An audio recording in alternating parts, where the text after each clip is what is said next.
Hello and welcome to the Providence College Podcast. This week we are presenting an episode of Beyond Your Newsfeed, Understanding Contemporary Politics, a podcast from the PC Political Science Department. Here is retired professor and host of Beyond Your Newsfeed, Bill Hudson. Welcome to Beyond Your Newsfeed, Understanding Contemporary Politics, a podcast of the Providence College Political Science Department. My name is William Hudson, Professor Emeritus of Political Science and host of this podcast. America has often prided itself as a nation of immigrants. Apart from indigenous peoples, Americans generally are descended from someone who came to this country from somewhere else. Despite this history, in recent years, many Americans have shown growing hostility toward immigrants. Politicians like former President Donald Trump have fueled and capitalized on this hostility in their anti-immigrant rhetoric. Immigrants who engage in political action of some type or hold elective office are particular targets of hostile reactions. My guests today are the principal investigators in a major national study, the Immigrant Visibility and Political Activism Research Collaborative, a joint initiative of Providence College and the University of Massachusetts, Boston. This project is funded by the Russell Sage Foundation and the Carnegie Corporation of New York. This study seeks to understand xenophobic reactions to immigrants, in particular reactions toward those immigrants who engage in political action. With me are the principal investigators who are going to provide us an early look at their findings from this project. So I'm pleased to welcome to Beyond Your Newsfeed Professor Jeff Pugh of the University of Massachusetts, Boston, and Professor Matt Guardino of Providence College. Regular listeners are familiar with Professor Guardino, who is a frequent guest on Beyond Your Newsfeed, most recently on a very interesting episode about the demise of local news. I'm very pleased that Professor Jeff Pugh is joining us for the first time. Jeff is an old friend and colleague who spent several years on the political science faculty here at Providence College until he was lured away to the UMass Boston to join the faculty of the McCormack Graduate School of Policy and Global Studies, where he is an associate professor of conflict resolution. So Jeff, welcome to Beyond Your Newsfeed. And Matt, once again, welcome back. Thanks, Bill. It's a pleasure to be here. Thanks for the invitation and having us on. And we're recording on Zoom this time, and both our guests look very fit and eager to talk about their very exciting study. So why don't we begin and have you sort of give some background on this study, the Visibility and Political Activism Research Collaborative, which I note in all your documents you refer to as IV Park. So the acronym. But anyway, tell us about the study. What are its major goals? How did it come together? And how did your collaboration as the two principal investigators occur? Matt, why don't you give a bird's eye overview of the project, and then I'll talk about the backstory. Okay, sounds good. So this is a project that is, just as our acronym suggests, really about attitudes, Americans' attitudes toward immigrants, but especially toward the political activity and political visibility or invisibility of immigrants in the United States. And so, as Jeff will get into in a little bit, it ultimately comes out originally of a framework that Jeff created and built on in some publications, including his recent book.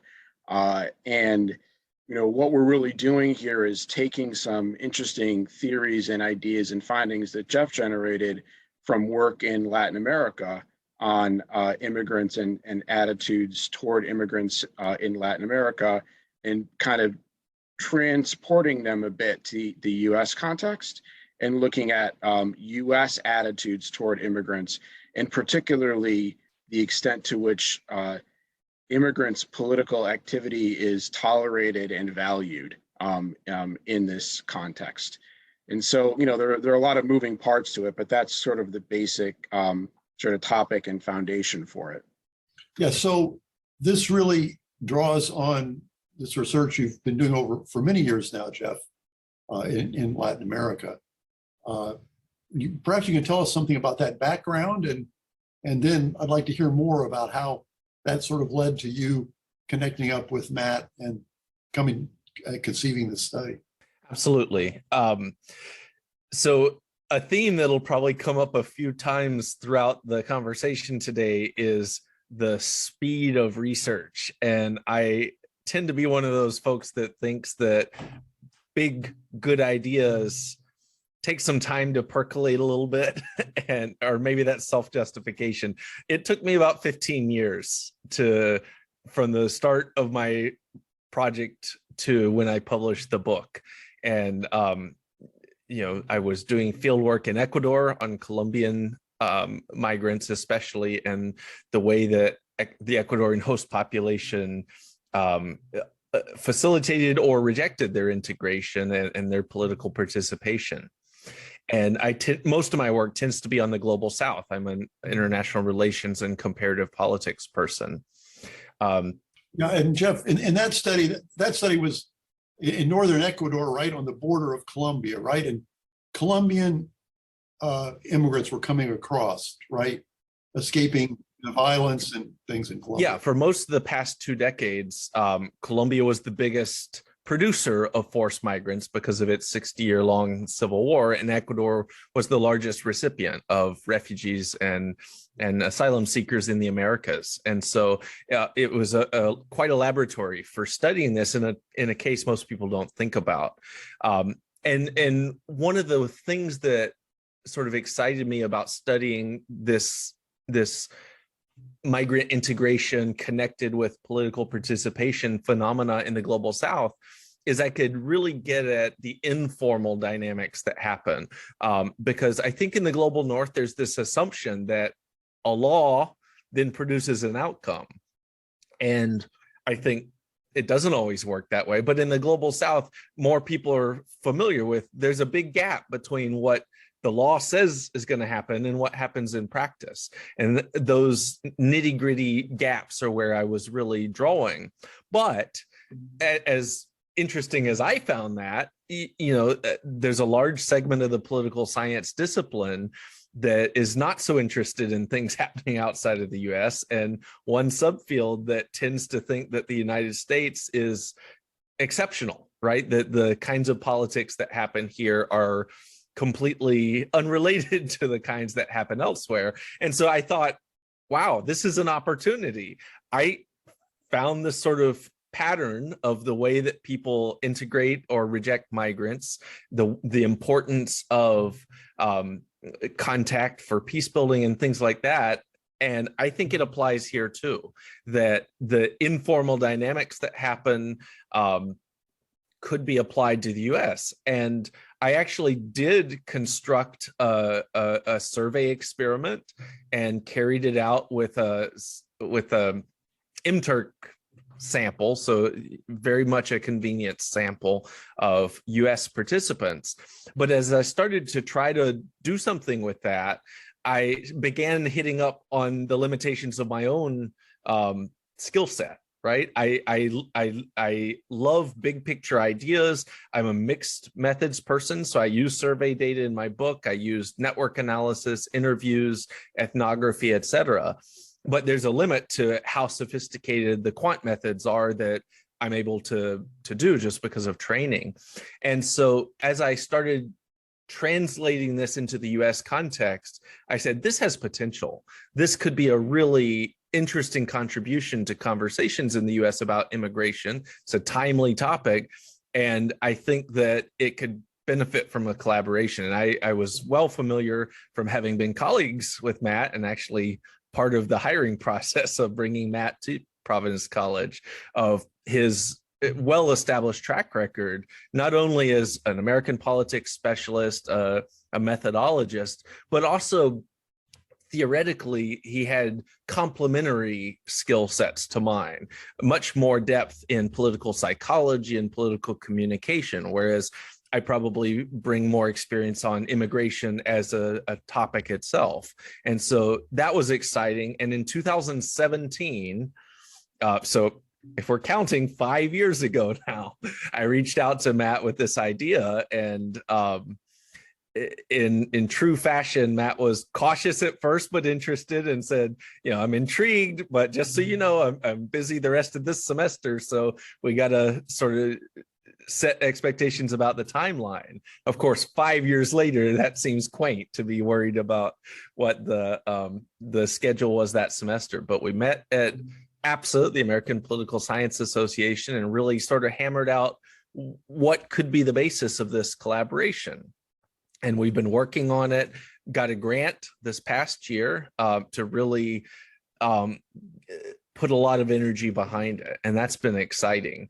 I'll just, I want to get Matt to chime in here as well on his side of the track record, but I want to really emphasize that this has been a true collaborative effort. And this past year, the full IVPARC team has been essential to scaling up the effort and its success. So we have a research collaborative that includes the two of us as primary investigators, but also 3 research assistants. Kelsey Edmond and Chris Langevin are doctoral students at UMass Boston, and Julia McCoy, a political science graduate from Providence College.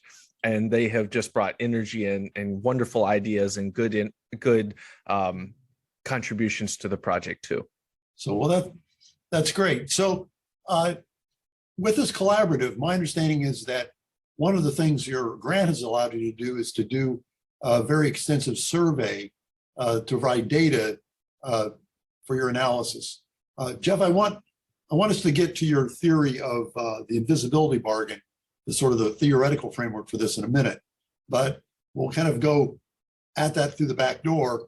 And I wonder if Matt could say a little something about the survey you've done, which is sort of the heart that has produced the data that you're going to be analyzing over the next few years. Sure. So to kind of piggyback off what Jeff was saying earlier about our kind of the origins of our collaboration, when Jeff approached me about this, I mean, I was familiar with Jeff's work and impressed with it, of course, for many years, but I had virtually no knowledge of Latin American politics and very little knowledge of immigration politics in the US. So I was coming at it sort of with fresh eyes, but when I looked at the data, he had mentioned the MTurk sort of pilot study that he asked me to take a look at and to kind of do some work on analyzing. I was really intrigued by the idea.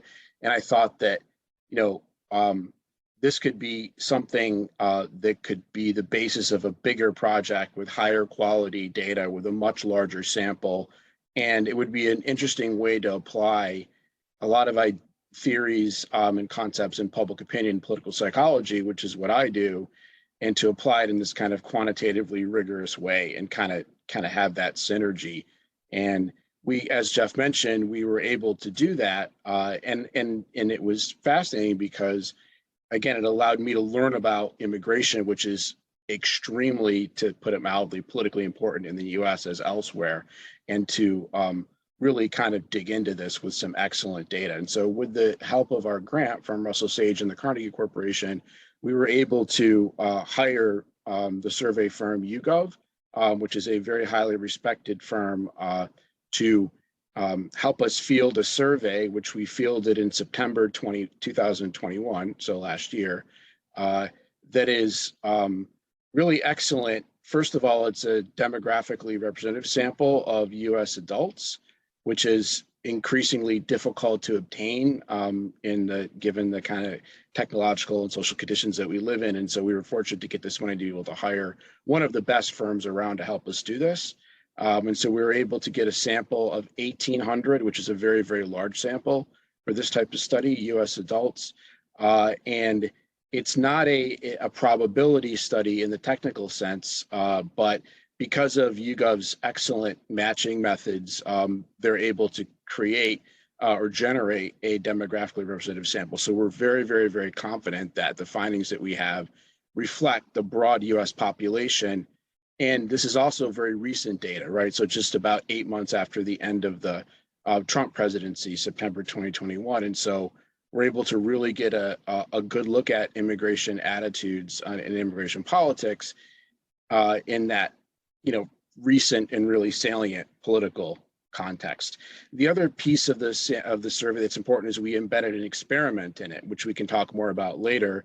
We're able to not just ask respondents questions about their views and behaviors regarding immigration and beliefs, but also to show them different photographs of immigrant rights and other protest marches, and to gauge their reactions to them using experimental methods, which is an important piece of what that we're able to bring to the project.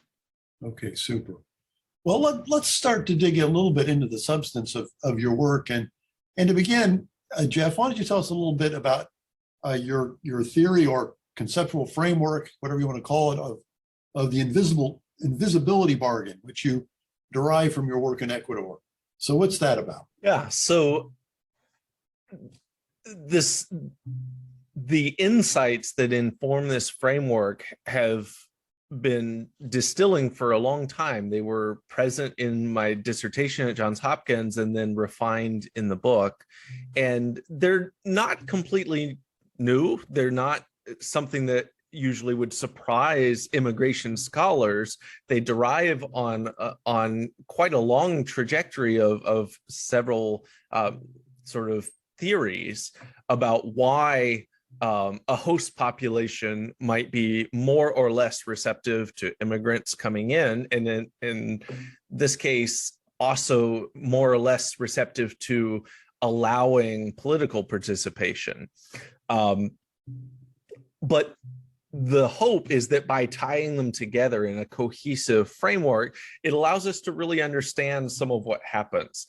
So the idea is that in most host countries that receive immigrants, it's not the case that everybody in the country just says all immigrants should go out, should leave. There are a lot of people who want immigrants to be in the country. And there are even more people who are willing to allow it to happen, sort of an implicit tolerance of immigrant presence. But there's a set of unwritten but strongly enforced expectations about the rules that immigrants have to follow in order to stay, right? So after looking in the US and South Africa and Ecuador and elsewhere, time and time again, I saw the importance of economic contribution, right? There's a rich theory of economic threat and things like that. The idea that immigrants should be contributing something of value to the host country. Otherwise, they're seen as a burden or an economic threat, and more people will want them to be deported or to not come in the first place. But beyond the valued contribution, and I changed it. I used to call it economic contribution, and now I refer more to valued contribution because it could be other things, like military service, for example. We found actually to be quite important. Immigrants, even undocumented immigrants who have served in the military, are sort of seen as having made a valued contribution to the host country.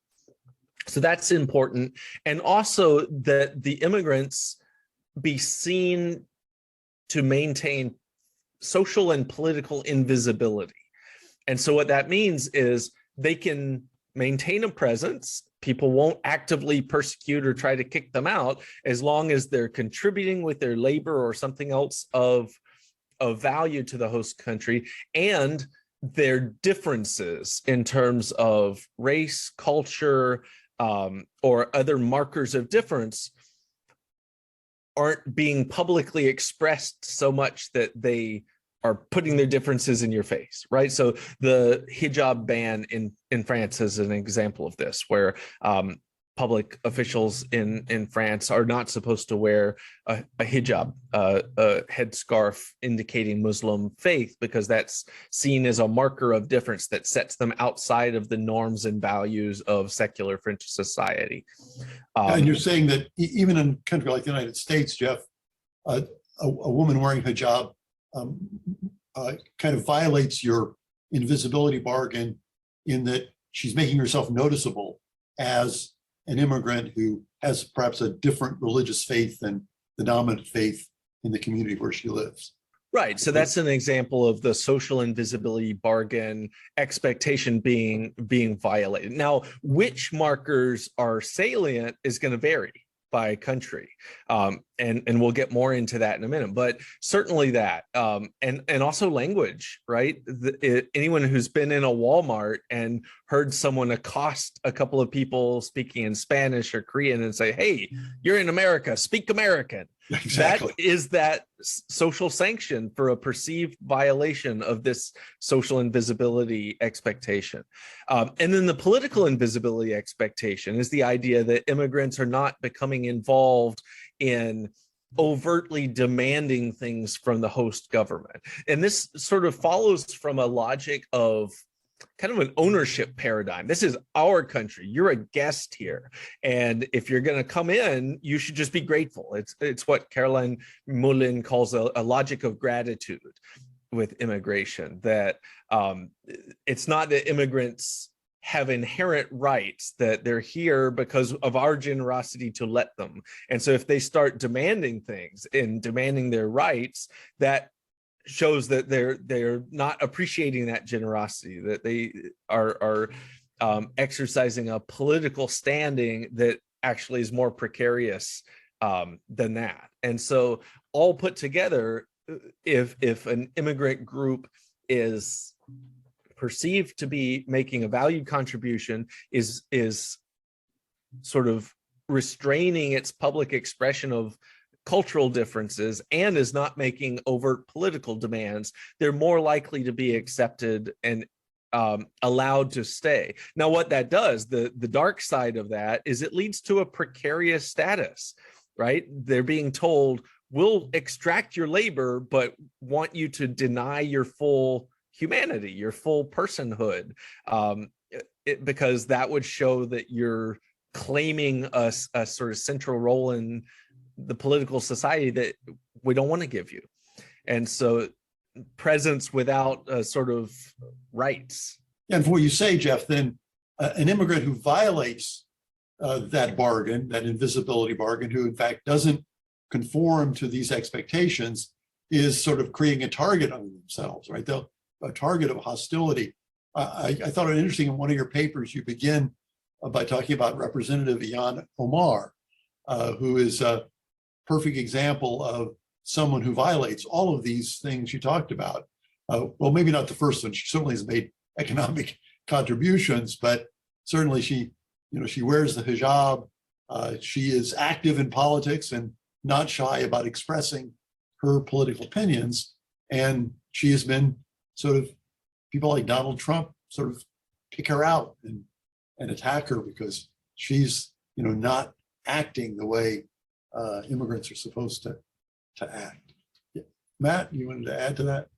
Yeah, just one thing I wanted to add to, again, sort of on the big picture level with this, and it speaks to my interest in this project specifically, which is that, as Jeff said, one of the implications is the sort of precariousness of immigrants who are seen to violate these expectations and the ways in which their lives and communities' lives can be negatively affected. Obviously, extremely important. Another additional way to look at this is from the perspective, especially with the political visibility and visibility, the perspective of the health of democracy in the host country, and the vitality of it. And so I'm interested in a lot of my work in political voice and in the conditions that, kind of maximize and diversify political voice, say through the media, and those that constrict it, right? And so I saw an interesting way to think about this with the invisibility bargain, because, to the extent that these attitudes are strong and widespread, and like say in a country like the United States, then the overall democratic political system and political culture is impoverished in an interesting way that I had not previously really thought about, right? And so it's important to realize that the negative implications of this are, multidimensional. And it occurs to me, Matt, that the implications might even be broader than just immigrants. That is, there are other people in society who also are subject to some of the same factors. There's kind of an invisibility bargain, perhaps for a lot of particularly minority groups in society other than immigrants. I think African Americans for 200, 300 years have had to wrestle with expectations about what their behavior is, and if they conform to the expectations. If they don't conform to the expectations, then their ability to participate is greatly constricted. So I think that's, these are, I think you're right. It occurs to me this has really, very broad implications for understanding a lot of our politics. So let's, with that in mind, okay, so we have this concept of invisibility bargain. Immigrants are supposed to conform to certain behaviors, otherwise there's sort of this hostility towards them. So you did this survey. Maybe to start out with, could you tell us a little something about your sort of the descriptive findings? What did you learn about how Americans think about immigrants in sort of a very general way from your survey? So I can start with that and just begin at kind of a basic, but I think really important level, which is just, using these, looking at these high quality data, like how widespread attitudes reflective of the invisibility bargain are within the US. So just like, how many Americans seem to subscribe to these expectations. And what we found basically is a lot of Americans subscribe to these expectations, both in terms of social invisibility and political invisibility. Just so, for example, we think about social invisibility, from 30 to 35% of Americans favor either banning outright or severely restricting the entry of immigrants who have minority, racial, religious, or linguistic identities. So they're willing to say in a survey, I would like few or no immigrants from, say, a minority racial background or religious background to enter the United States. That's about a third of Americans. So that's pretty widespread. Similarly, with the political invisibility expectations, similar number, around 30 to 33% of Americans are willing to say that they favor prohibiting immigrants in general, and this is an important point, so not undocumented immigrants, but immigrants in general, from, say, contacting government officials, from contacting the media even, from participating in nonviolent protests, so we specifically say nonviolent protests in the survey, and from signing political petitions, right? So again, around a third of Americans willing to outright say that immigrants in general should not be legally allowed to do those things. All right, so it seems like there's a third of Americans who in particular have this propensity to expect the invisibility bargain and object if it's not met. Anything else from your survey that? It's also important to recognize certainly the scope that this is not a marginal phenomenon, right? This is pretty ingrained throughout society, but there is variation also. And that was really part of the motivation of this project, building on the previous research with the book is, okay, so we think that this is a pattern that describes a lot of people's behaviors, but obviously some people are more susceptible to it than others. Which ones? It might apply to certain kinds of immigrants more than other kinds. Which ones? And what at an individual level, what kinds of factors going on in someone's head would make them more likely to lash out or inflict social sanctions on immigrants that they perceive to be violating this bargain? And so that's where we had factors that we were looking at about, for example, political intolerance, people saying immigrants should not have the right to protest nonviolently. And we asked about lots of different kinds of immigrants, from undocumented immigrants, in which case more than half of the respondents thought they should not have the right to protest nonviolently. Those who are undocumented, but as I said earlier, were perceived to be giving the ultimate sacrifice as military veterans, only a third of people thought that they should not have the right to engage nonviolently in protest. That's still a significant number, but very different than sort of an unqualified, undocumented population. And then for within the legal category, those with a permanent visa, 23% of the U.S. population, according to this survey, thought that they should not have the right to engage in nonviolent protest. Even naturalized citizens, so people who have all of the same rights as everyone else, they just weren't born here, 13% thought they shouldn't have the right to engage in nonviolent protest. And so when people say, oh, well, it just matters, undocumented is its own thing, I like the good ones, I like the documented ones, our findings show that's not that neat and tidy of a story, right? Even for people with documentation, there's people who reject those claims. And even for people without documentation, there's a lot of difference in people's comfort level in political activity based on what kind of undocumented immigrant, what kind of contribution they're perceived to be making. So that, I think, is an important distinction that we're able to look at. And your survey also finds differences based upon country of origin as well. That's right. So we have one where Matt was alluding to the desire to reject immigrants from countries, most of whom have the same race as the dominant group in the U.S., from a different race, those from poorer countries, from different religion and different language. And so in that finding, language really stands out as a marker of difference in the US context that drives a lot of the intensity. So people are more likely to say immigrants from countries with a different language should not be allowed to, few or none should be allowed into the US. More than a third of respondents said that. Race actually is a little less of a factor. It's still a factor, but compared to language and religion, but in this case, especially language, it's less important. And we also looked at region and country of origin with a social distance scale.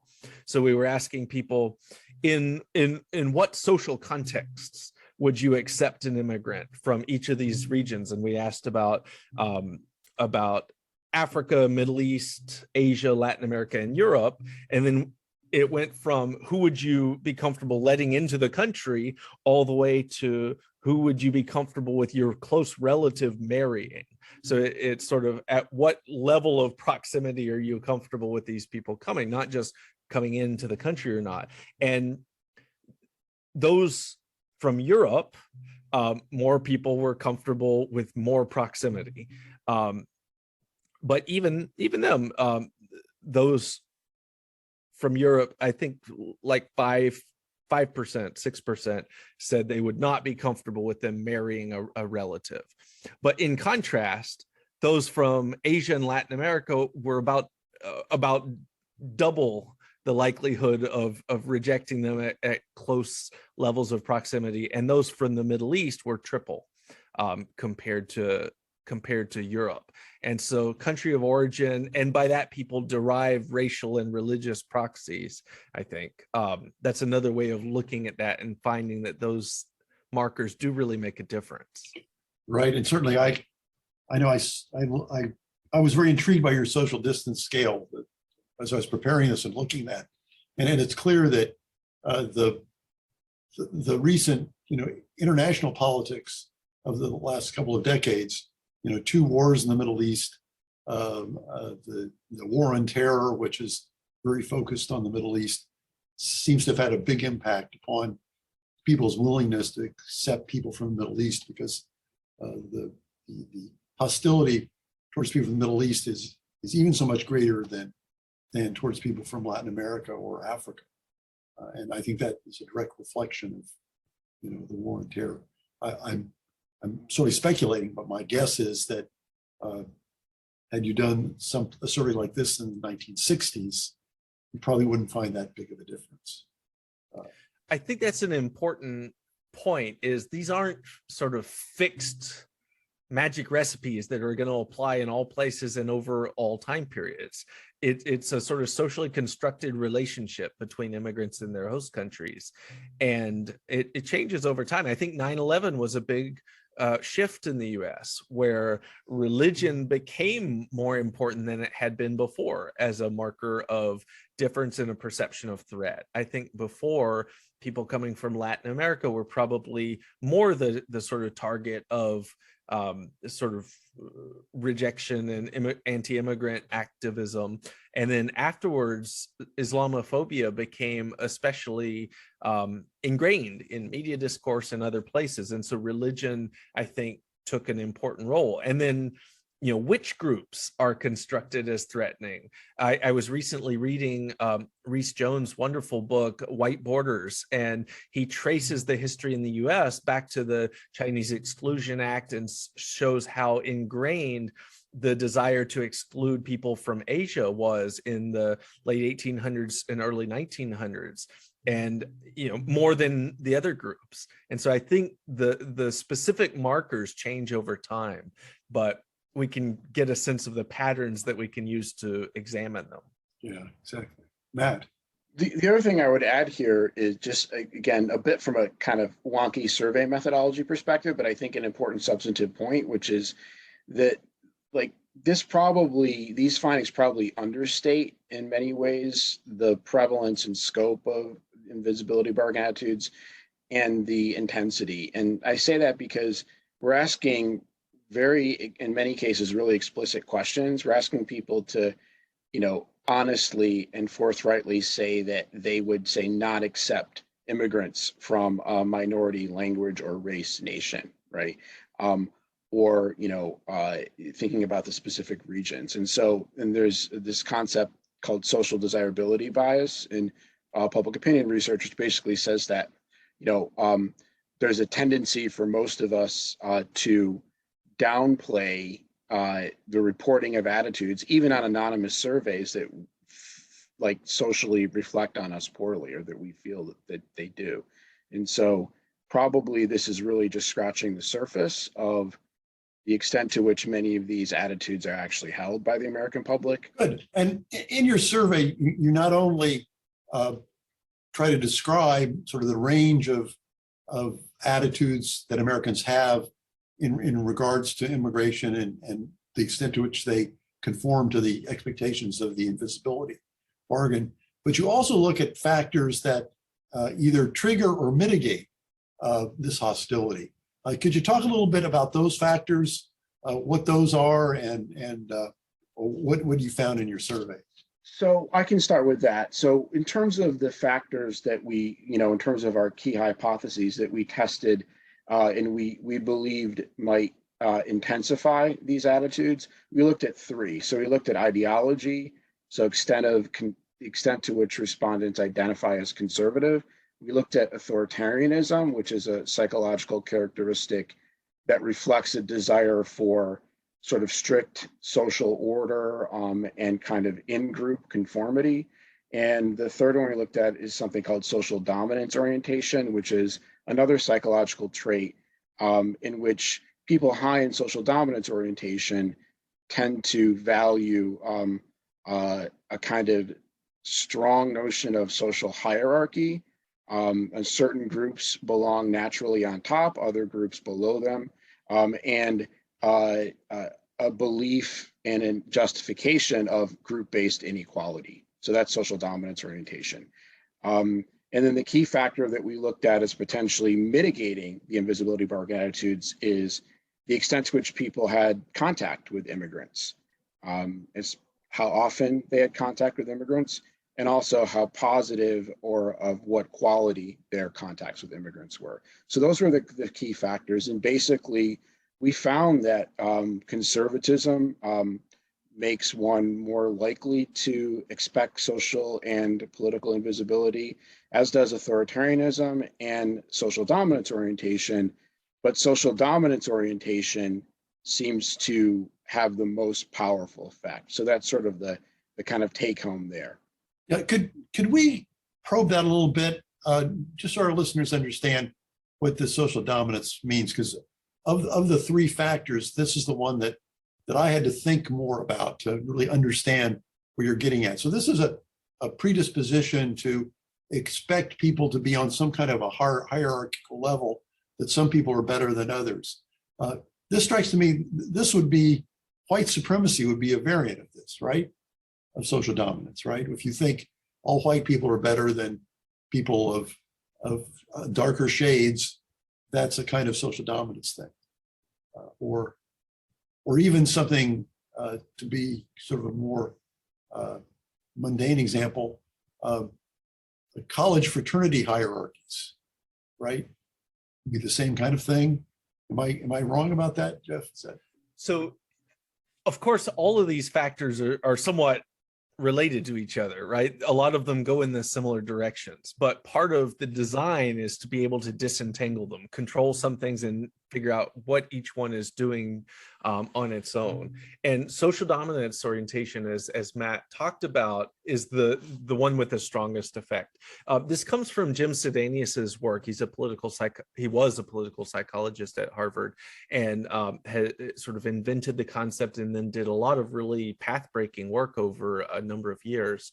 And I guess the hierarchy part is what I like Matt, I would point to most, that not only a tolerance for, but I would say a celebration of inequality, that there is a natural elite that should be on top, as you say, Bill, a superior part, and then those who definitely should be below. And so maybe one way to do it is to contrast it with authoritarianism, which, is a related concept, but there the big focus is order, following the rules and following an order, whereas maybe social dominance orientation doesn't care as much about order. It cares about this hierarchy. If you get the hierarchy by disrupting the order, so be it. And there's been lately a lot of conversations on headlines and things about the great replacement, this idea by some people that immigrants represent a threat because they are threatening to replace the position and power of the dominant group in the US. Well, what that means is they're changing their location on this natural hierarchy in society according to these people. So that seems like it's written from the text, the sort of playbook of social dominance orientation. Yeah, good. So I'll just add to that, just to kind of highlight, and this, it's one of the reasons why we think our project is interesting, is because there hasn't been, frankly, that much work in political science that uses and that applies this social dominance orientation concept. It really comes out of psychology and political psychology specifically, which highlights the important idea that this is a really deeply rooted predisposition, and it's not just support for and justification for a sense of hierarchy and inequality, but it's also a belief that hierarchy and inequality, group-based hierarchy and inequality, is natural. It's part of the natural order, right? And the questions that make up the SDO scale kind of get at that, right, in different ways. So it's hierarchy, which has to do with who's on top and who's on the bottom in terms of power, but it's also inequality of resources. Some groups deserve greater command over resources, including economic resources, than others. And that, although it's related to authoritarianism conceptually as well as correlated moderately empirically, it is a distinct concept from authoritarianism as well as from the others that we use. And part of the reason to bring in these psychological concepts is to push back a little bit on the sort of easy, superficial answer that some people give in public rhetoric that it's a left-right story, that partisanship just explains everything, that all Democrats are pro-immigrant and all Republicans are anti-immigrant. And I think what our findings are is partisanship, or at least ideology is what we've been more working with lately, certainly has an effect, but this almost deeper psychological predisposition has more of an effect. And so you could be a conservative person who is low on SDO, and you could be quite open to immigrants and their positive role in the host society, and not be particularly triggered by perceptions of violations of the invisibility bargain. And so I think that's one of the contributions we can make with this type of research, is disentangling those areas that people assume all go together, but in fact may be doing different work. Yeah, it's very interesting. You also in your work, you talk about certain contextual factors that trigger hostility. You want to talk a little bit about that? What are the things going on in society that might trigger someone with a social dominance orientation to suddenly focus on immigrants? Certainly the political moment matters, right? The kind of discourse, media framing of the way immigrants are portrayed. And we already talked about how these things vary over time, 9/11 being one sort of dividing line. I think the Trump presidency also is an important moment that changed the conversation around immigration. It legitimized certain messages, certain framing of immigrants that had not been legitimized beyond a real fringe before that, and sort of gave permission to a lot of people to mainstream both rhetoric about immigrants that had previously not been accepted in polite society, and also policies, more extreme policies that had been contemplated before. And so the role of a powerful national political figure and movement really legitimizing a set of discourses also allows or sort of empowers larger segments of society to enact more severe social sanctions to the perceived invisibility bargain violations that they see. So in that sense, political opportunities, rhetoric, and media framing make a difference. I would just also point to, on the other side, what mitigates the intensity of this pattern. People's relationships in the host society with immigrants makes a big difference. This draws again from psychology and the idea of contact theory, that the more meaningful interaction you have with someone from another group, the less likely you are to be able to maintain prejudiced views towards that group. And it makes sense. If you get most of your view of an other from sort of stereotypical portrayals on TV or the news, it's much easier to maintain these big categorical ideas about them. But when you have 4 or 5 good friends who are not all the same, and many of whom are hardworking, contributing members of society, who are from this other group, it's much harder to say, well, all people from that group are like this, right? So we did measure for contact. How frequently did people interact with immigrants? Was it positive or not? And in what kind of settings? And we're finding that did at least make some difference, that those who had more, especially valence, more positive interaction, tended to not have as high expectations of the invisibility, political and social, compared to those who had less interaction. And maybe Matt can chime in a little bit also on some of the variations within that pattern. And that finding is consistent with those general survey findings about how hostility towards immigrants tends to be greater in those counties in America where there are fewer immigrants, right? So, Matt, did you want to put some more detail on this? Yeah, I think that, just highlighting first of all that it's the positivity and the quality of the contact that seems to matter the most. So in other words, it's really not how often one interacts with immigrants, but in what context, and especially how positive those interactions are.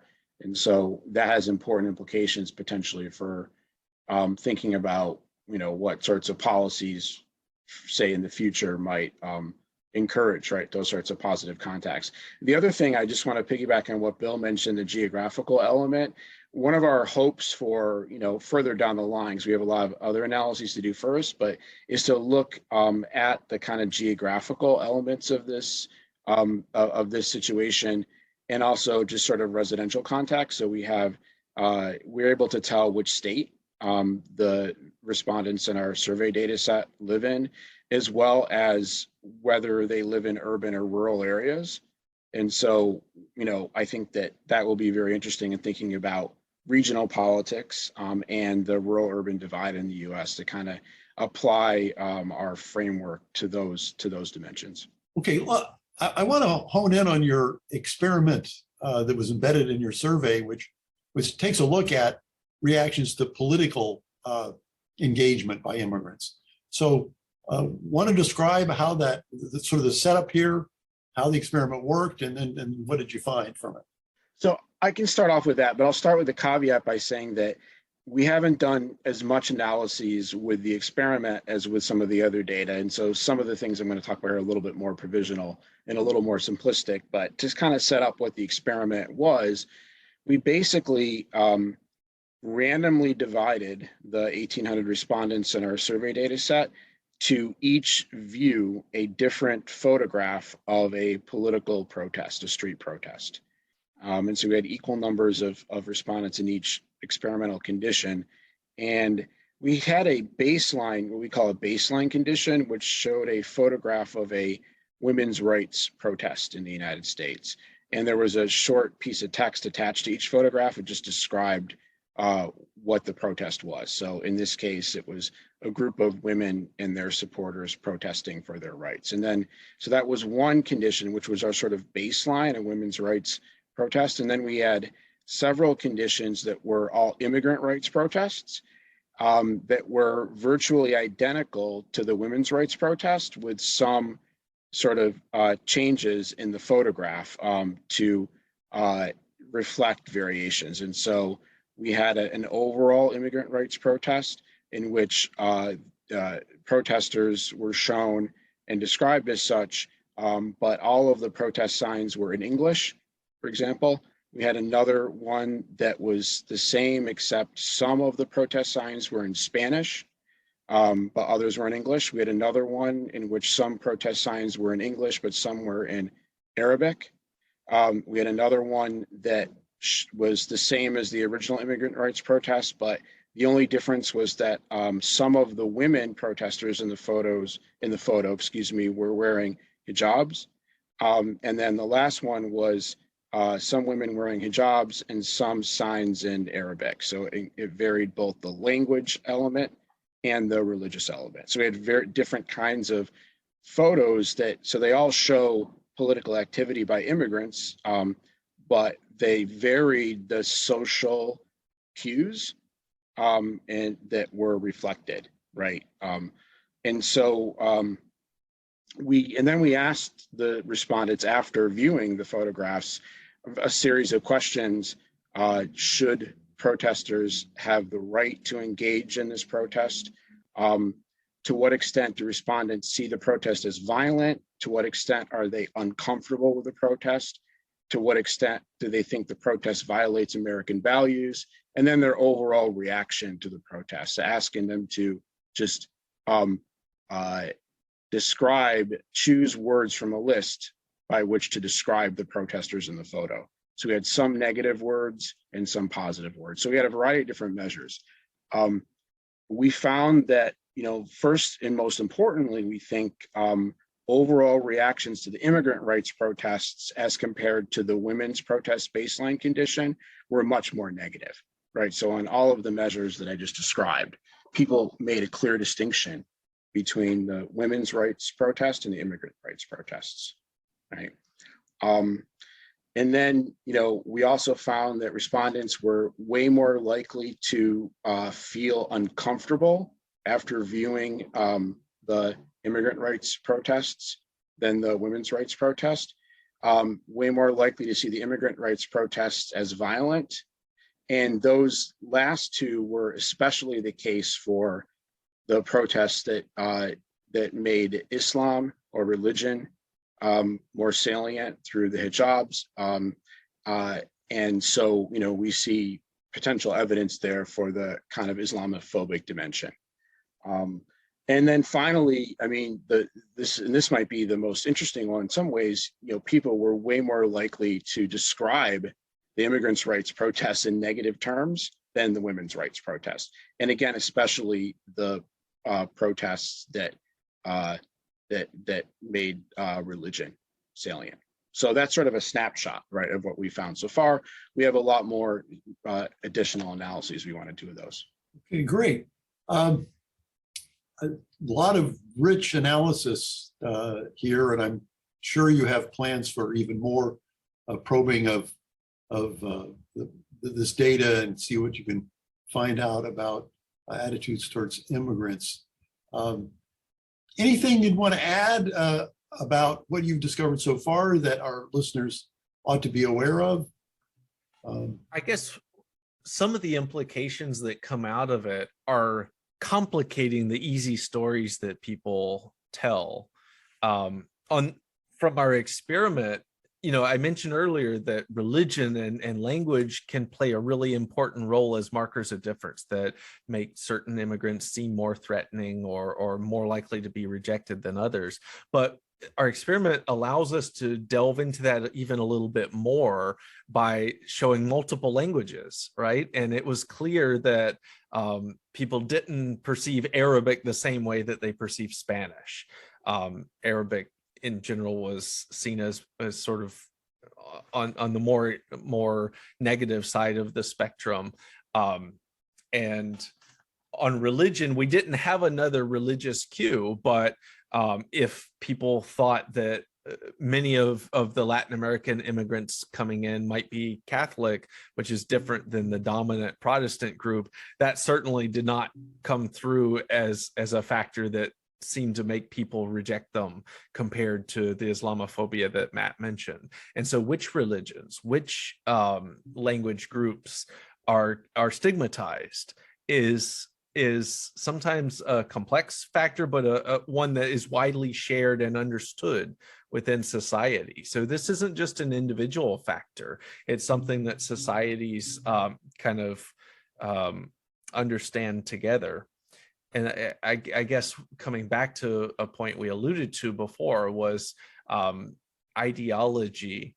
And I think that it gives some hope maybe that there's not, half the country that is a lost cause for thinking about having more constructive attitudes about immigration. The power of the meaningful contact that we measured, actually folks across an ideological range were more affected and more likely to have their prejudice reduced, so to speak, by that meaningful contact compared to those with high SDO. SDO is sort of a more ingrained psychological characteristic. So if you're thinking about, well, how do we do anything about this? It might be more constructive to figure out how to find folks with that,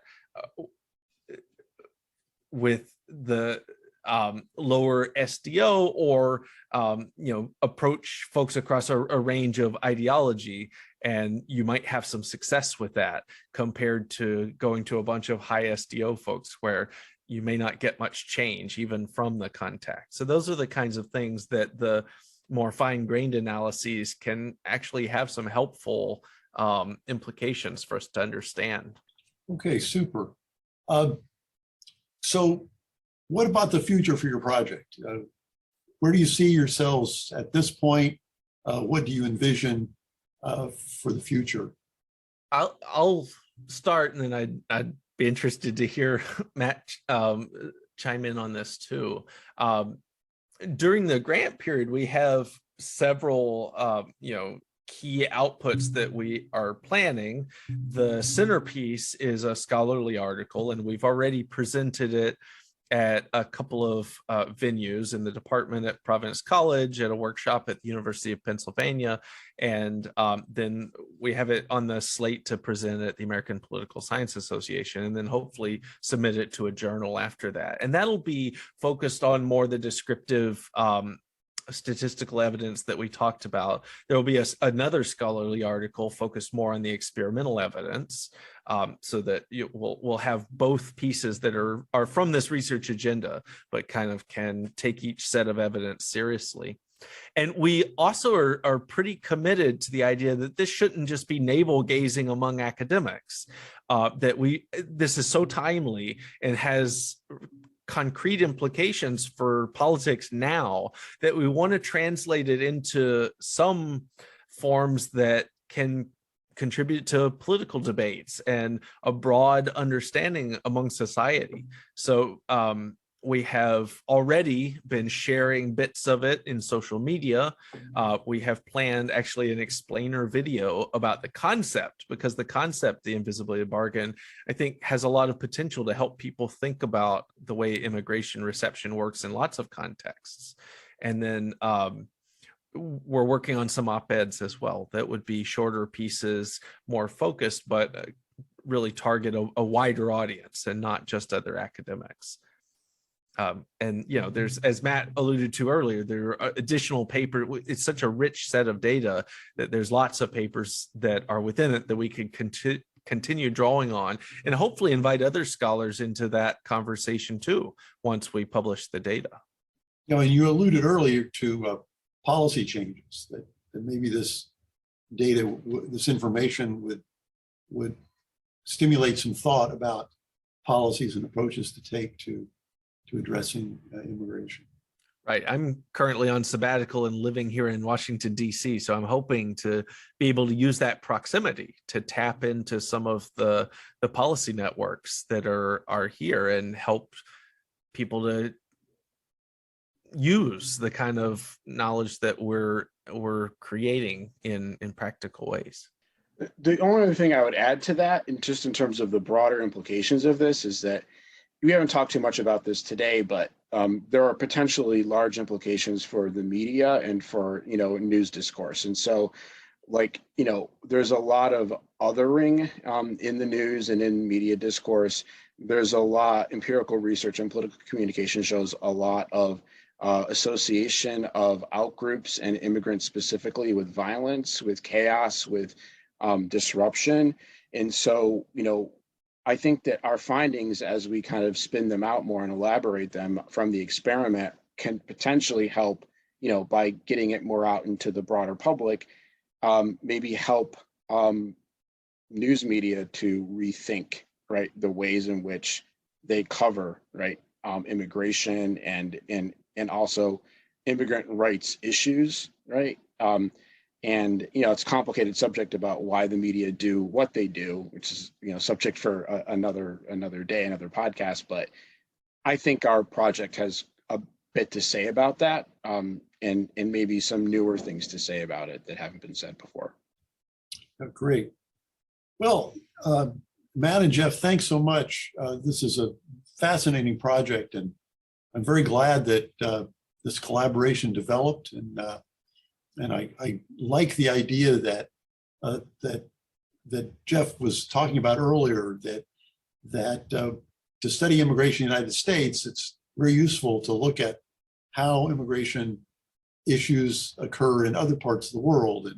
And I think one of the great things about your project is that it grew out of Jeff's work in Ecuador, and now you're focused in the United States, and that's a really, really interesting facet of what you're doing. So best wishes with this project. I read one of your papers that you've produced, and it was fascinating, and I look forward to the other scholarly work you produce, and I'm very pleased to hear that you're interested in trying to get the findings of this project into the more mainstream and sort of popular media as well. Okay, so thanks very much for being on Beyond Your Newsfeed. I'm sure our listeners will find this a very interesting conversation. Thanks for having us, Bill. It was wonderful to be here and be able to share it.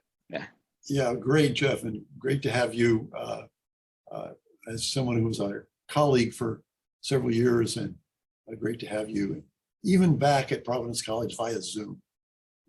It's a great thing. So, and Matt, always good to have you on the podcast. And anyway, we'll have you both back maybe in several months from now to talk about more findings from your analysis of this very interesting data. So thanks so much for joining us on the podcast today. And thanks very much to Chris Judge of the Providence Office of Marketing Communications, who's producing this episode. And thanks to our listeners for being supporters of Beyond Your Newsfeed. Please tell 4 friends about our podcast.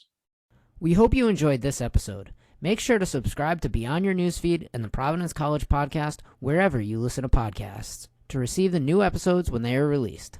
Thank you for listening, and go Friars.